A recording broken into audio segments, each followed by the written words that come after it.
Shalom, selamat sore saudara-saudara yang kekasih. Hari ini saya akan berbicara tentang Tuhan itu tidak pernah melupakan kita, tidak pernah meninggalkan kita. Gusti ora sare, kata orang Jawa.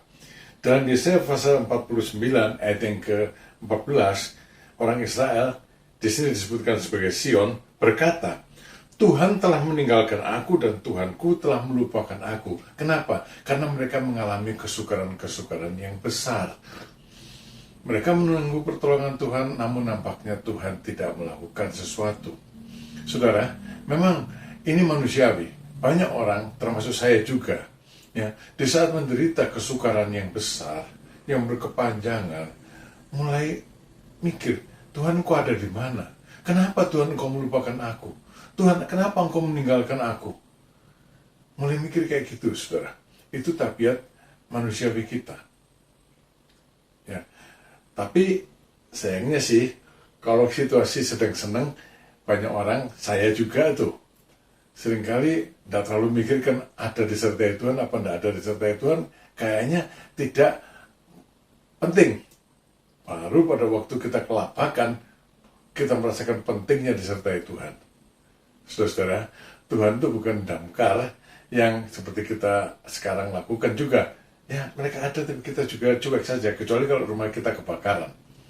Baru kita panggil dia, ribut panggil dia, kan kalau terlambat datang kita marah. Tapi Tuhan bukan damkar, saudara. Ya, Tuhan tidak pernah melupakan kita. Saya ingat, tahun 2013, pada waktu saya pulang dari satu pelayanan pedesaan, saya merasakan nyeri di tulang punggung saya. Kemudian, besok pagi dan lusanya dan seterusnya nyerinya makin bertambah sampai saya susah berjalan. Saya berobat, didiagnosa 1 HNP,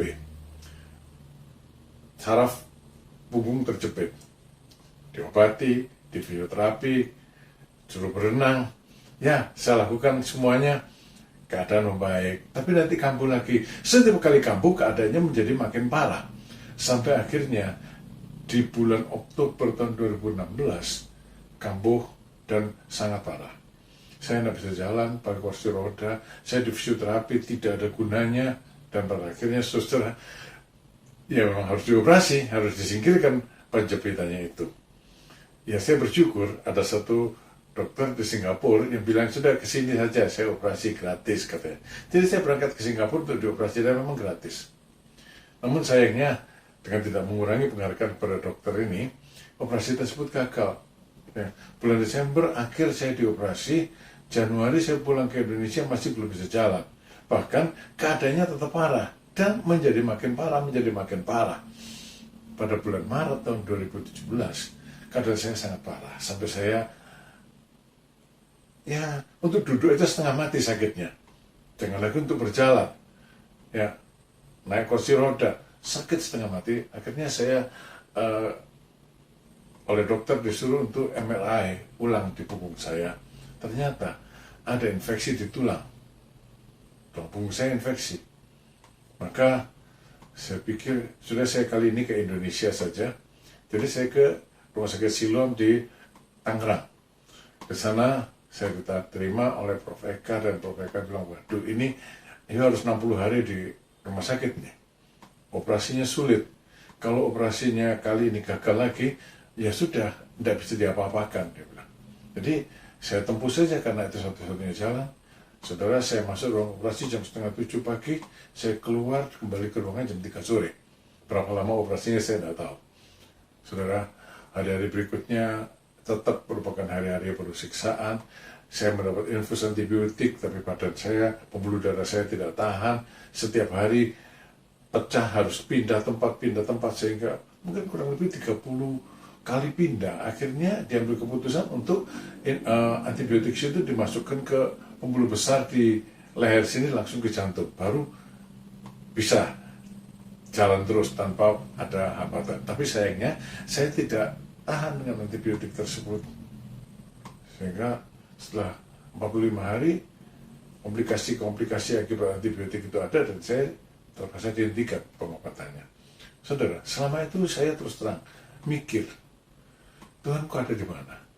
Jemaat mendoakan saya. keluarga mendoakan saya sendiri berdoa, teman-teman pendeta mendoakan saya. Tapi kok sepertinya Tuhan tidak ada, tidak hadir dan tidak peduli. Saya terus berdoa, dan pada satu malam di hati saya ini, seperti Tuhan yang bicara, dia bilang, aku tidak kemana-mana, aku ada menyertai kamu. Tempuh saja kesukaran ini bersama dengan aku. Saudara-saudara, itu memberikan satu jaminan bagi saya, satu kekuatan juga untuk menjalani hari-hari sulit itu.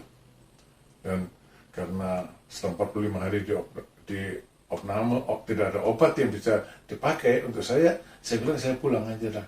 Operasinya sih bagus, berhasil, tapi infeksinya masih tanda tanya. Lalu saudara, di sini kami berdoa, jemaat berdoa, dan pelan-pelan keadaan baik. Setiap kali kontrol ke Tangerang, keadaan membaik. Dokter saya sangat membantu. Dan kemudian saudara, pada bulan September, keadaan sudah betul-betul baik. Saya bisa lepas tongkat, tidak lagi di kursi roda, September 2017. Meskipun saya harus pakai korset sepanjang punggung. Saudara, ada Tuhan menyertai, melewati kekelaman. Tuhan tidak lupa, Tuhan tidak meninggalkan kita, Tuhan tidak meninggalkan saya, Tuhan tidak meninggalkan saudara. Ada Tuhan menyertai. Saudara, kita beruntung bahwa di dalam kesukaran ada Tuhan menyertai kita. Kita menyanyi, ya. Sekalipun aku berjalan dalam lembah kelam, ku tak takut, sebab Tuhan besertaku. Kepada orang Israel, Tuhan menjawab demikian. Dapatkah seorang perempuan melupakan bayinya sehingga ia tidak menyayangi anak dari kandungannya? Sekalipun dia melupakannya, aku tidak akan melupakan engkau. Lihat, aku telah melukiskan engkau di telapak tanganku. Tembok-tembokmu tetap di ruang mataku. Orang-orang yang membangun engkau datang bersegera. Saudara, Tuhan tidak pernah melupakan kita. Ada ibu melupakan bayi yang dilahirkannya. Tapi Tuhan bilang, aku tidak melupakan engkau. Memang Tuhan tidak pakai tato sih, tapi tidak tahu bagaimana di telapak kanan Tuhan itu tertulis nama saya, tertulis nama saudara. Dia bilang, jalani bersama dengan aku.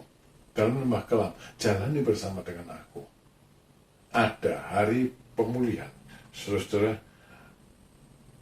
saya disembuhkan sejak September tahun 2017. Saya mulai bisa aktivitas, dan pada akhirnya tahun 2019 saya tidak pakai korset lagi, dan saya bersyukur ada Tuhan menyertai saya, dan penyertaan Tuhan dinyatakan. Jemaat yang mengasihi saya, mendoakan saya, bahkan menanggung biaya rumah sakit dan obat-obatan yang begitu besar. Dan juga saya bersyukur pada Tuhan. Tuhan mempertemukan saya dengan dokter-dokter yang baik, Prof. Eka, Dr. Yesaya, tim bedah saraf di Siloam. Saudara, mereka membebaskan biaya perawatan saya. Terima kasih kepada dokter-dokter dari Rumah Sakit Siloam. Saudara, Tuhan tidak melupakan kita. Apapun yang saudara alami, Tuhan yang tidak melupakan orang Israel, Tuhan tidak melupakan saya, Tuhan tidak melupakan saudara. Jalani bersama dengan Tuhan. Ada harinya, ada hari pemulihan. Terima kasih sudah mengikuti renungan senja ini. Tuhan memberkati saudara. Amin.